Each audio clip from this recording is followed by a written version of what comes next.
Bonjour tout le monde, j'espère que vous portez toujours très bien. Donc je reviens avec une nouvelle vidéo. On va dans cette vidéo faire un petit tour d'horizon de tout ce qu'il y a eu comme mouvement, échange, nouvelles informations dans les programmes d'immigration.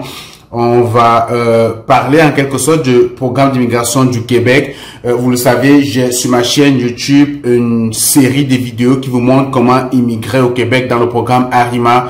Je vous ai souvent dit de ne pas trop vous impliquer dans ce programme parce que c'est un programme qui est au ralenti, c'est un programme qui est à la traîne.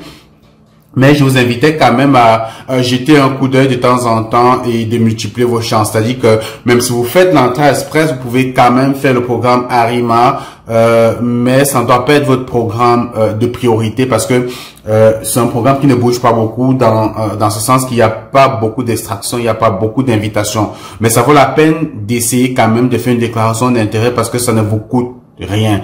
Les éléments que vous avez utilisés pour faire l'entrée express, c'est les mêmes éléments que vous utilisez pour faire le programme ARIMA.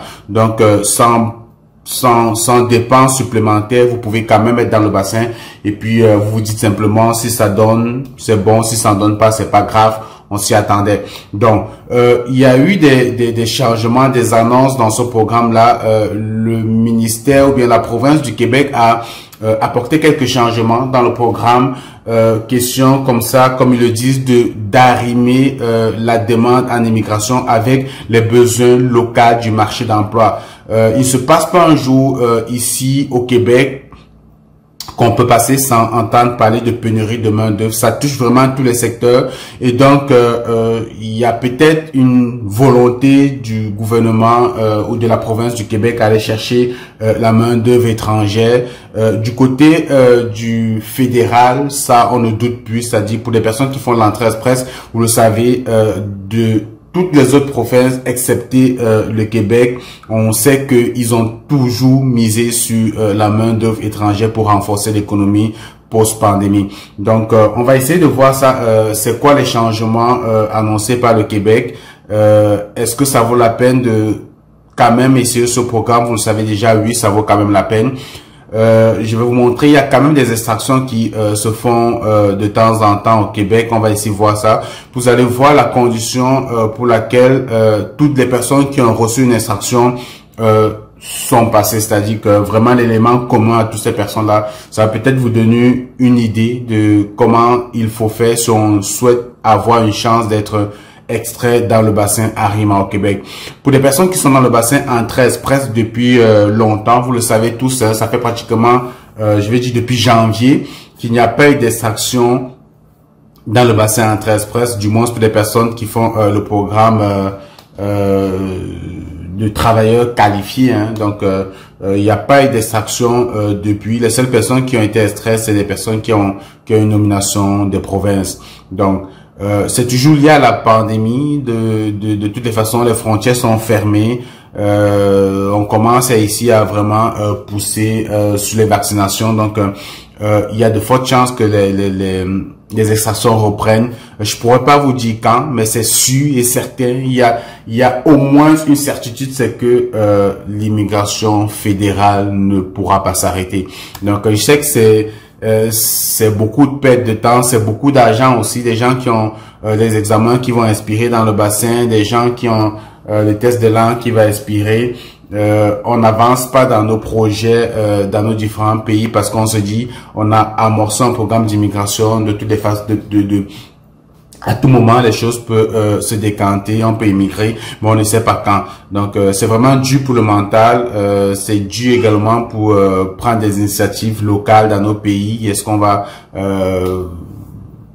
faire telle action, à de prendre tel investissement? Je sais que ça peut être dû, mais la seule chose que je peux vous dire, si vous pensez que vous voulez mettre les chances de votre côté pour vous, votre famille, pour avoir de meilleurs lendemains, pour avoir peut-être une meilleure qualité de vie. Bref, les raisons pour lesquelles vous avez décidé de faire ce programme-là d'immigration, c'est simplement d'être patient.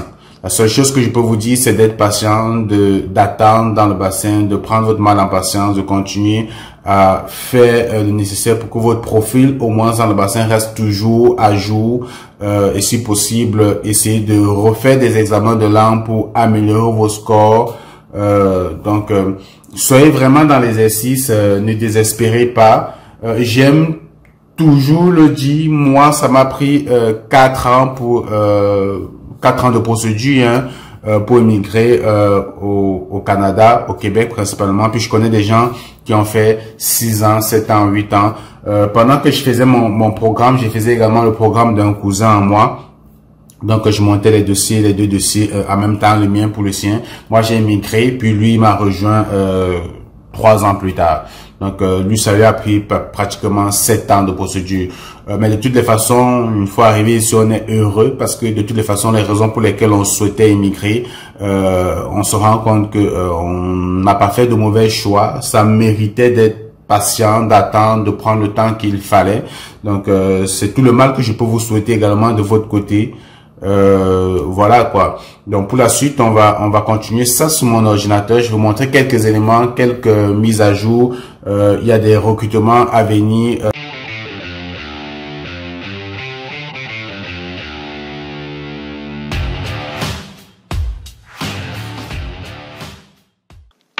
Alors, donc, toujours sur Google, on va faire une petite recherche et puis cette fois-ci, on va faire une recherche, on va commencer par l'immigration du Québec. On va chercher déjà invitation, ok? Invitation, immigration Québec. Aussi bêtement, invitation immigration Québec, puis on va cliquer ici. Et là, c'est en anglais, on peut tourner, cliquer ici pour changer la langue du site français. Et là, vous voyez en fait que on est sur le site, en fait, ça c'est le site internet de l'immigration et de la franchisation de l'intégration au Québec. Donc, pour toute personne qui veut immigrer au Québec dans le programme ARIMA, vous devez passer toutes vos journées sur ce site internet parce que toutes les informations y sont, tout ce que vous avez besoin comme information se trouve sur ce site. Donc, pour ce qui est des invitations, vous pouvez voir que le 17 juin, il y a eu 69 personnes qui ont été invitées. Le 27, il y a eu 90. Le 29, il y a eu 83. Le 30 mars 2021, il y a eu 208 personnes. Le 26 janvier 2021, il y a eu 95 personnes. Donc, vous voyez, au moins chaque mois, on a des invitations, mais imaginez le nombre de personnes dans le monde entier qui veut faire l'immigration au Canada. Imaginez le nombre de personnes qui ont certainement un dossier dans le programme d'immigration du Québec. 69 invitations par mois, c'est vraiment insignifiant ça. C'est-à-dire que pour le nombre de personnes que je peux imaginer dans tous les pays de l'Afrique, au Cameroun, en Côte d'Ivoire, au Togo, au Bénin, au Sénégal, au Maroc, en Algérie, à Tunisie, pour toutes ces personnes-là qui qui sont dans les procédures d'immigration. Vous voyez, on a juste 69 personnes qu'on a recrutées au mois de juin. Au mois de mai, c'était 90. Au mois d'avril, c'était 83. 208, 95. Donc, c'est vraiment minime. C'est-à-dire que lorsque vous faites ça, vous tentez vraiment votre chance là. C'est-à-dire que vous vous dites, ok, je tente ma chance, je vais voir ce que ça va donner. Mais ça se peut que vous soyez de chanceux. Ça se peut que parmi ces 69, ces 208 personnes-là, que vous fassiez partie. Donc, on tente notre chance puis on essaie de voir ce que ça va donner. Mais avec les informations, les mises à jour qui ont été apportées, ça se peut qu'il y ait des choses qui vont venir là. Ça se peut que les choses se mettent à bouger. On ne sait pas exactement où est-ce qu'on s'en va. Mais peut-être les choses vont bouger. Ça, c'est 2021. Regardez en 2020. En 2020, on a juste recruté dans ce programme en décembre 233, en septembre 2020 365, en juin 2020 7 personnes, en janvier 23, en décembre 220. Ça, c'était pour 2020. Puis voilà quoi. Et puis, vous voyez les critères, c'est-à-dire ces personnes qui étaient sélectionnées, c'était quoi leur particularité? Vous pouvez cliquer ici sur critères. OK. Vous allez voir que les personnes qui étaient recrutées le 17 juin, elles détenaient une offre d'emploi validée. Tous détenaient une offre d'emploi validée. Le 27 mai 2021, autant pour moi, les 90 personnes, OK, qui a été invitée à présenter la demande de CSQ, la particularité, c'est qu'elle détenait une offre d'emploi validée. OK? Si on reprend le 29 avril, elle détenait une offre d'emploi validée. Et puis, elle répondait justement aux critères d'immigration. Donc, les critères, je les partage déjà dans certaines vidéos. Puis ça, c'est des critères ont été mis à jour récemment. Je vais vous montrer ça dans les minutes qui vont suivre. Mais ce que je vais vous permettre de comprendre, c'est que vous voyez, on a l'impression, parfois on n'a pas l'impression, le constat qu'on fait, c'est que pour avoir une chance d'immigrer au Québec, d'être sélectionné, c'est d'avoir une offre d'emploi validée. C'est-à-dire, lorsque vous créez votre profil ARIMA dans la déclaration d'intérêt ARIMA, il faudrait par la suite que vous vous démerdiez pour aller comme ça postuler aux entreprises. Bref, chercher une offre d'emploi dans le programme ARIMA, ok, puis essayer de faire valider cette offre d'emploi-là. Donc, une fois que j'ai montré ça, c'est à vous de vraiment de prendre vos décisions et de savoir comment vous positionner avec cette information. Si on va ici dans Accueil, on va vraiment à l'accueil du portail en fait de l'immigration. Si vous avez la possibilité de voir les différentes informations, les informations importantes. Donc, rapidement, parfois, vous pouvez, lorsque vous êtes sur le site, vous pouvez cliquer, regarder ici pour avoir des informations rapides. Et puis, si j'ai ici modification au règlement de l'immigration au Québec. Donc, il y a des modifications qui ont été apportées. OK. Est-ce que c'est bien ça? Non, c'est pas ça.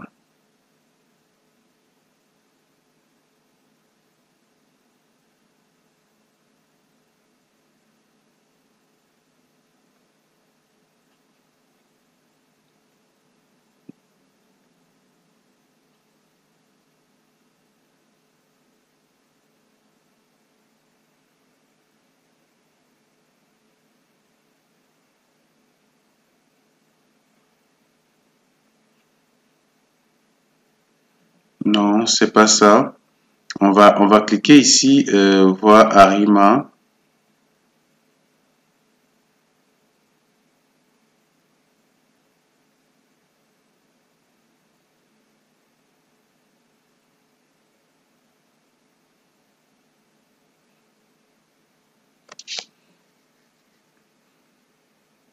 Vous pouvez cliquer, c'est ça à propos d'ARIMA. Vous avez un ensemble d'informations aussi.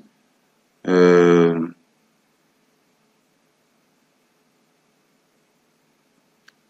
ensemble d'informations utiles.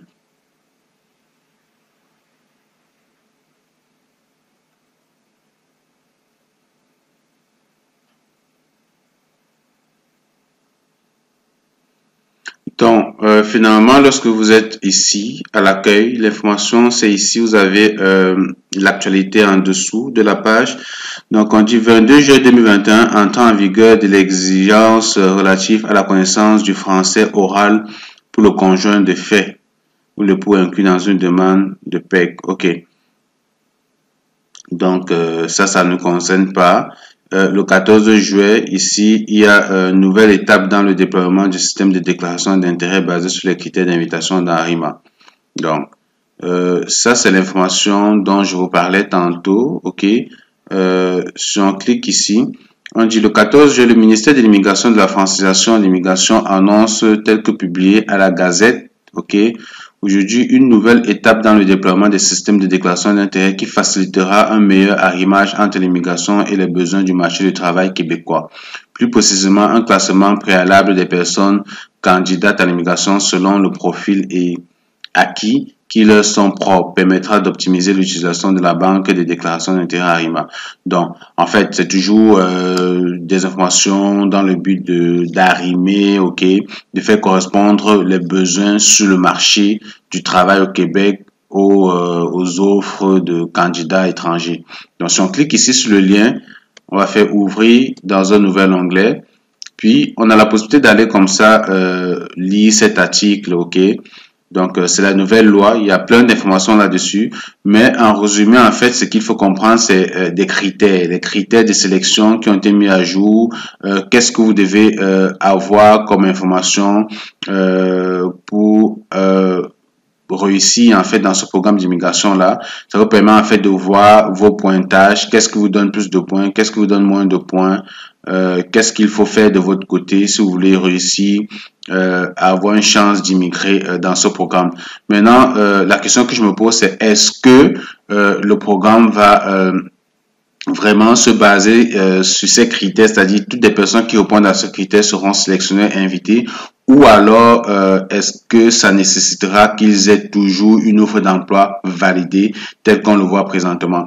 Donc, n'étant pas possible de répondre à cette question, je vais observer dans les prochains jours, d'ici peut-être 2 ou 3 mois, je vais voir comment ça se passe. Est-ce qu'il y a davantage beaucoup de personnes qui sont invitées et je vais voir les critères. Comme vous avez vu ici, on a pu voir les critères aujourd'hui sur l'un des onglets. On a pu voir les critères en fait des personnes qui étaient sélectionnées. On a vu ce qu'ils avaient en commun, puis on a constaté que pour la plupart, c'était parce qu'ils avaient une offre d'emploi validée. Donc, on va regarder ça de plus près. Donc, je vous invite vraiment de prendre le temps de lire cet article, de voir tout ce qu'il y a comme information là-dessus.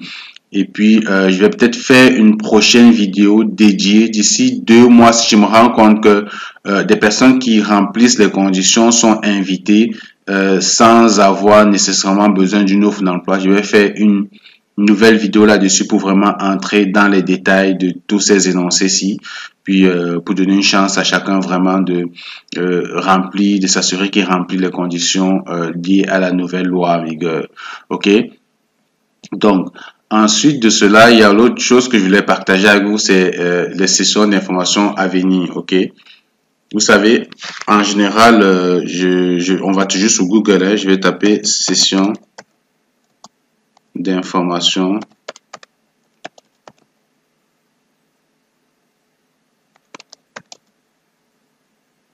Immigration Québec. Je pense ici Immigration Québec.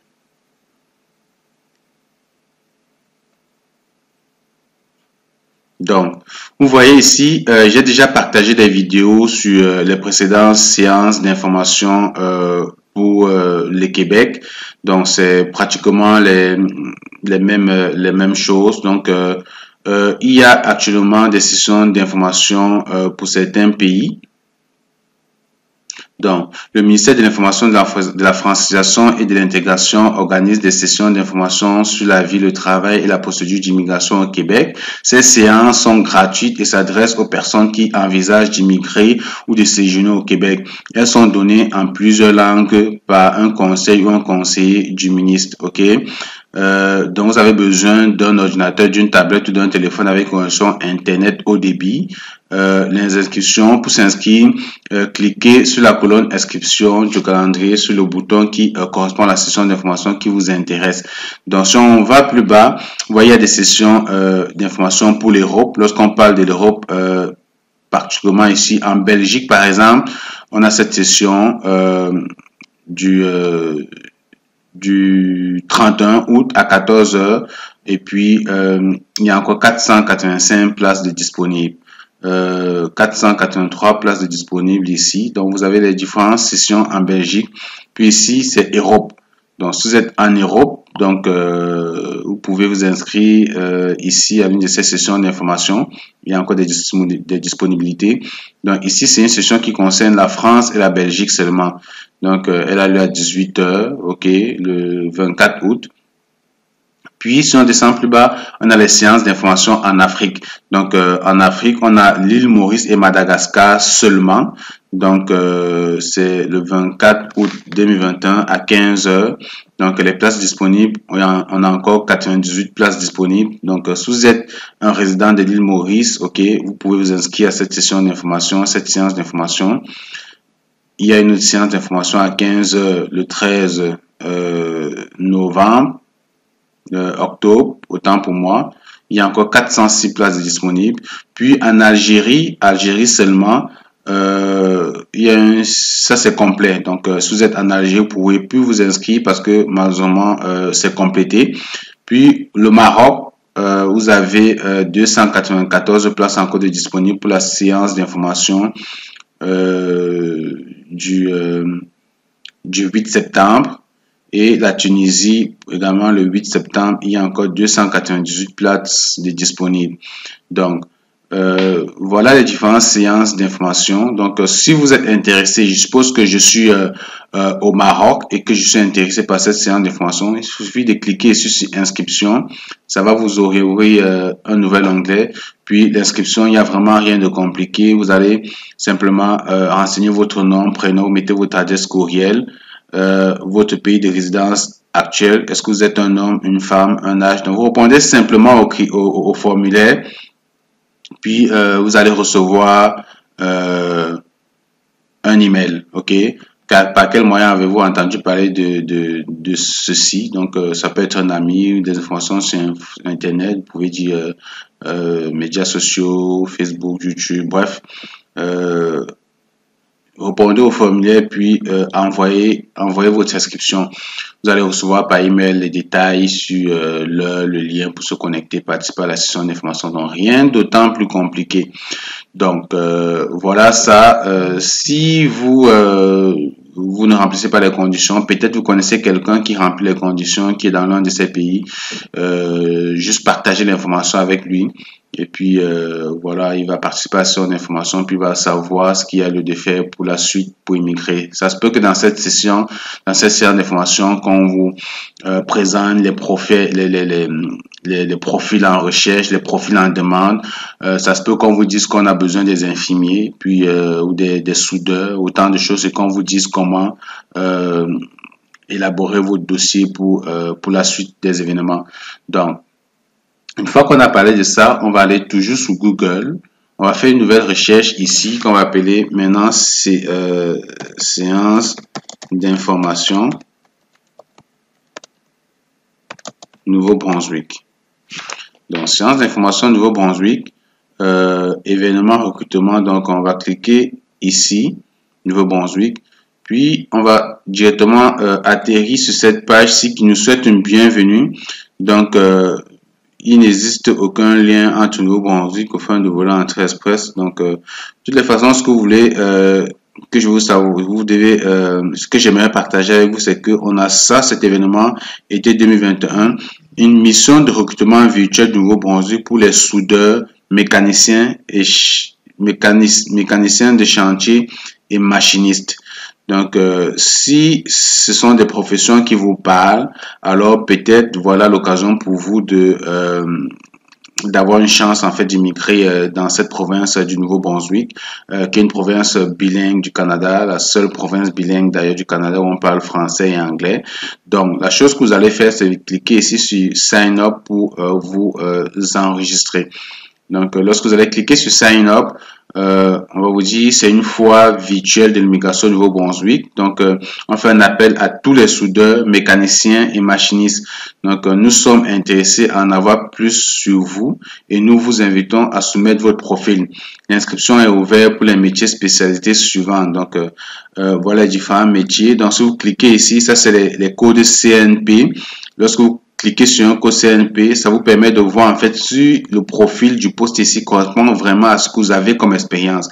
Donc, je prends par exemple soudeur, je fais un clic droit ici sur soudeur, ça va m'ouvrir sur une autre page, puis il va m'afficher la CNP. Donc, le 7237 soudeur, opérateur, opératrice de machine, soudeur et abrasé. Donc, si dans votre pays, l'appellation de l'emploi correspond à l'un des nominations ici dans la liste, ça se peut que vous soyez donc admissible. Donc, voilà les différents emplois, les autres appellations de cet emploi. Donc, pour ce qui est de la fonction principale, vous descendez plus bas, fonction principale. Ça vous permet en fait d'avoir une description des tâches. Ok, avec cette description de tâches, ça vous permet de savoir si effectivement cette tâche-ci correspond à ce que vous faites dans votre pays.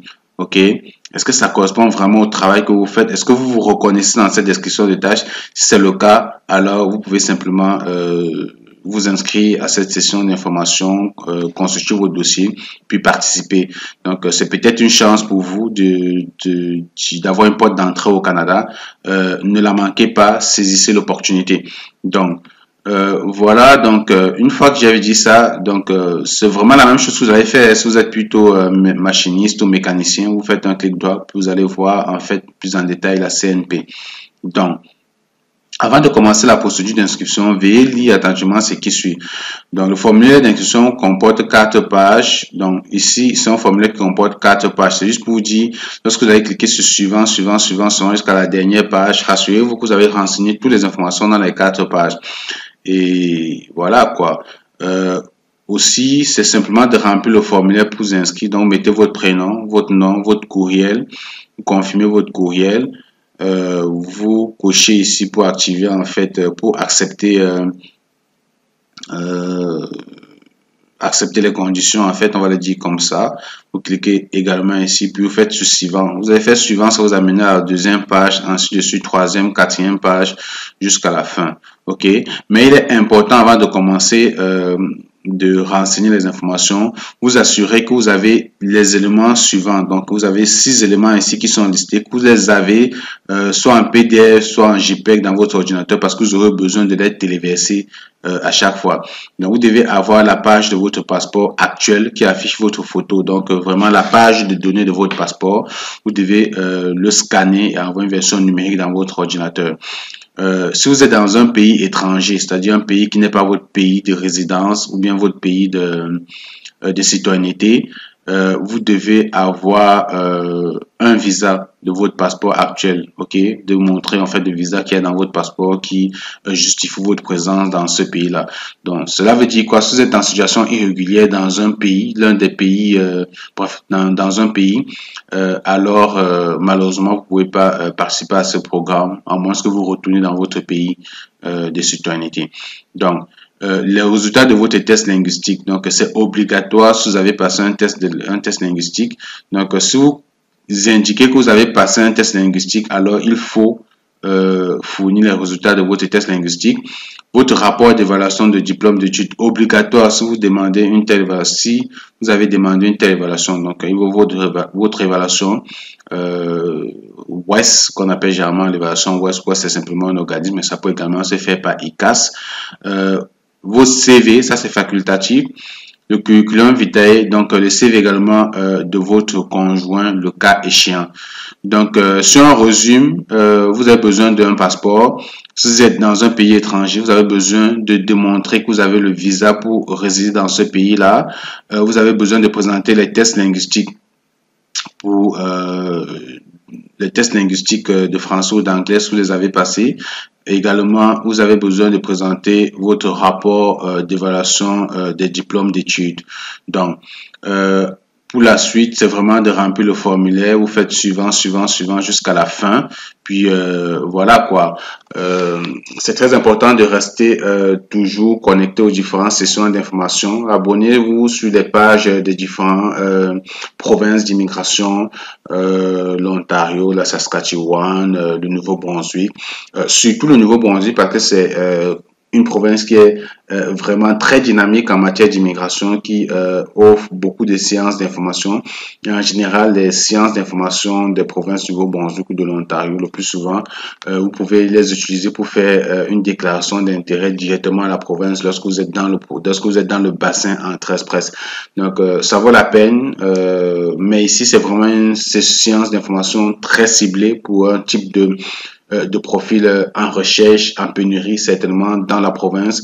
Donc, si vous connaissez des gens autour de vous qui répondent à ces catégories d'emploi, n'hésitez pas à leur partager la vidéo. De toutes les façons, ce que je vous invite toujours, c'est de liker la vidéo, partager si vous aimez le contenu, si vous aimez ce que je fais, partagez ma vidéo, lâchez un petit pouce up pour vraiment encourager le moteur YouTube, comme ça de positionner ma vidéo et de présenter ma vidéo aux personnes personnes qui sont simplement sur YouTube, qui pourraient avoir un intérêt à immigrer au Canada. Donc, sur ce, je vous souhaite bonne chance dans vos procédures, les amis. Restez connectés, gardez espoir. Les meilleures choses sont à venir. Ne perdez surtout jamais espoir. Puis, on se retrouve dans une prochaine vidéo.